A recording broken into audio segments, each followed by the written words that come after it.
गृहोपयोगी साहित्याची खरेदी करताय तर आजच आपल्या टेकेट सुपर मार्टला भेट द्या. कडधान्य, डाळी, साबण, ब्रँडेड कपडे, शूज, सायकल, कॉस्मेटिक्स हे सर्व मिळण्याचं एकमेव ठिकाण म्हणजेच टेकेट सुपर मार्ट. 5,000चे भरपूर डिस्काउंट.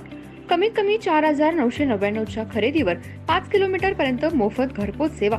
पत्ता पंचवटी चित्रमंदिर जवळ, 332 रोड. संपर्क 92 97 97 5000.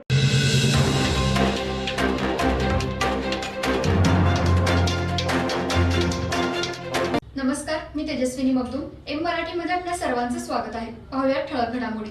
कोरोची येथील जिल्हा परिषद शाळा कन्या विद्यामंदिर मधील मुख्याध्यापक श्री यशवंत बोकरे सर यांनी शाळेमध्ये असलेल्या मदतनीस यांना परिस्थितीचा गैरफायदा घेत वारंवार नाहक त्रास देत गैरवर्तणूक केल्याच्या संदर्भात तक्रार ग्रामपंचायत सदस्य साहेबलाल शेख यांनी दिली. याबाबत अधिक माहिती अशी: कोरोची जिल्हा परिषद शाळेमध्ये मुख्याध्यापक यशवंत बोकरे यांची काही महिन्यांपूर्वी मुख्याध्यापक म्हणून नियुक्ती झाली. ते पदभार स्वीकारल्यापासून शाळेमध्ये असणाऱ्या मदतनीस यांना परिस्थितीचा गैरफायदा घेत वारंवार कामाच्या बाबतीत नाहक त्रास देत असल्याची तक्रार मदतनीस यांनी ग्रामपंचायत सदस्य साहेबलाल शेख व ग्रामपंचायत सदस्य सौ संगीता शेट्टी यांना वारंवार दिली होती.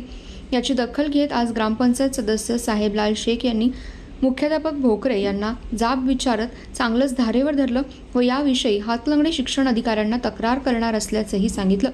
जोपर्यंत मुख्याध्यापक भोकरे यांचे निलंबन होत नाही तोपर्यंत शाळेसमोर उपोषण करण्याचा इशारा साहेबलाल शेख यांनी दिलाय.